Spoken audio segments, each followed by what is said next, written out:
Halo, balik lagi sama gue Billy. Yang pertama, sorry untuk cover picture-nya. Nggak bermaksud rada clickbait, tapi memang in fact nggak salah juga. Karena siaran TV analog ini per April 2022 sudah bakal mulai dialihkan. Bertahap sih, beberapa tahap gitu, sampai pada puncaknya nanti di November 2022. TV analog bakalan total mati semua dan semua beralih ke TV digital, siaran TV digital ya. Ya itu sih kalau nggak ada kemunduran lagi. Jadi kali ini kita bakal ngobrolin soal TV digital. Ya ini sih hasil gua research dan gua pelajari dari beberapa website, lalu gua summarize dan ada juga pemikiran gua di sini ya. Jadi hal ini bakalan terbagi menjadi 3 hal. Hal yang pertama itu soal kenapa TV digital. Jadi yang nomor 1 itu supaya jangan sampai kita jadi bisa dibilang sampah teknologi gitu deh, negara kita ya lebih tepatnya. Karena negara-negara di dunia ini sudah banyak yang pada beralih ke TV digital. Dan pada kenyataannya sampai sekarang ini penggunaan TV analog itu sudah semakin sedikit. Dan tidak menutup kemungkinan kalau pada suatu saatnya nanti sooner or later produksi TV analog itu bakal stop juga, stop total. Dan kalau udah sampai pada tahap itu, tidak menutup kemungkinan bahwa spare part buat TV analog juga bakalan stop produksi. Dan kalau misalnya kita masih tetap menggunakan TV analog, kita akan sampai di satu titik yang mana nanti saat TV analognya sudah mulai ada bermasalah, terpaksa cuma bisa kanibal-kanibal dari TV-TV yang lain gitu yang udah nggak kepake. Kan sedih juga kalau dari kondisi seperti itu ya. Kedua, soal kualitas gambar. Nah, kualitas gambar ini kalau TV digital dia rasionya sudah 16:9 by default sudah seperti itu. Nggak seperti TV analog sekarang yang mana lebih cenderung masih ke arah persegi yang rada dilebarin dikit gitu. Jadi kalau kita setelnya di TV yang sudah rasionya di 16:9, gambarnya bakal di stretch gitu sih.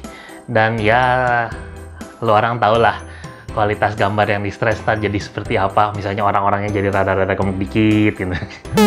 Dan mereka bilang juga soal kualitas bakalan lebih bersih ya dari yang semut-semut gitu. Kalau misalnya di TV analog kan biasa sinyalnya kurang bagus tuh, semutan tuh TV-nya. Nah, di TV digital tidak akan mengalami seperti itu katanya. Tapi dengan catatan ya, kalau sinyal TV digitalnya nanti juga mesti bagus, tangkapannya mesti mulus. Kalau enggak, ya pasti bakal tetap ada noise juga sih. Dan gue jamin gak bakal enak dilihat di mata. Yang ketiga itu masalah soal gangguan akibat cuaca. Sering masih dibilang zaman sekarang kan kalau TV analog itu kena cuaca buruk dia kualitasnya akan ada gangguan gitu. Menurut research yang gue udah lakuin, ntar di TV digital sih kalaupun cuaca buruk itu akan sangat minimal gangguannya ya. Jadi gangguan akibat cuaca buruk itu minim asal antenanya nggak kegeser atau nggak keganggu akibat cuaca buruk, hujan deras atau bahkan hujan badai. Kalau antenanya kegeser sih ya sama aja. Nomor 4 itu, ini yang paling penting, bicara soal pita frekuensi.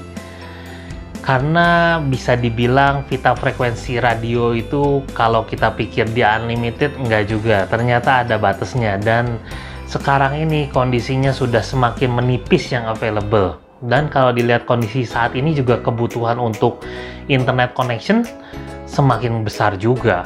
Dan kalian juga pasti bakalan seneng kan kalau internet connectionnya makin kenceng, jangkauan juga makin luas. So biar jaringan 5G itu bisa makin luas dan makin banyak provider yang bisa menggunakan jaringan 5G, pita frekuensi ini juga sangat diperlukan nih availability-nya.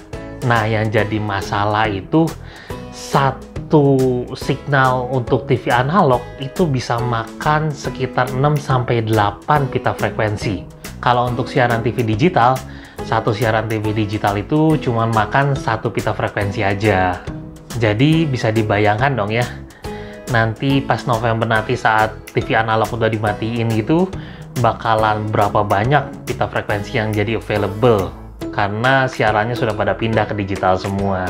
Sebagai gambaran ya, misalnya ada 10 siaran TV analog. Nah, dari 10 siaran TV analog itu bisa dibilang 10 siaran ini bakalan makan kurang lebih 80 pita frekuensi. Nah, kalau yang 10-10-nya itu udah pindah jadi digital, nanti kurang lebih pita frekuensi yang bakal available itu jadi sekitar 70 pita frekuensi. Bayangin aja, sekarang ini ada berapa banyak channel saluran televisi yang masih analog. Kalau misalnya semuanya pindah ke digital nanti, yang available bakal jadi berapa banyak? Coba dihitung aja. Dengan begitu kan perkembangan internet nanti bisa makin pesat. Sekarang baru 5G. Belum nanti kalau udah bakal muncul lagi yang lebih cepat, 5.5G, 6G mungkin. Kan kalau misalnya pita frekuensinya sudah available, bisa tinggal langsung jos aja. Tinggal pasang aja jalan gitu, karena memang jalur-jalurnya udah available, tinggal di broadcast aja. Menurut gue, dengan demikian itu perkembangan teknologi dan informasi bakalan semakin pesat. Dan menurut gue sih, perkembangan suatu negara juga bisa kebantu ya, jadi semakin cepat berkembang juga. Tapi bicara soal perkembangan ini, semuanya balik lagi sama gimana pemerintah kita nanggepin soal perkembangan teknologi ini. Ya, of course ya, ntar dengan jalur pita frekuensi yang udah bakalan available nantinya, nggak semua bakalan didedikasiin buat internet connection aja. Karena ya kemungkinan sih pemerintah juga pasti akan memanfaatkan pita frekuensi itu untuk kepentingan pemerintah juga. Wah, sepertinya video ini kalau dilanjutin terus bakalan panjang. So, kayaknya kita bakalan bagi jadi 2 part ya, supaya nggak terlalu panjang. So, di part 2 nanti kita bakal ngobrolin gimana sih ciri-ciri TV yang udah siap menerima siaran sinyal TV digital. Dan gimana juga buat setupnya.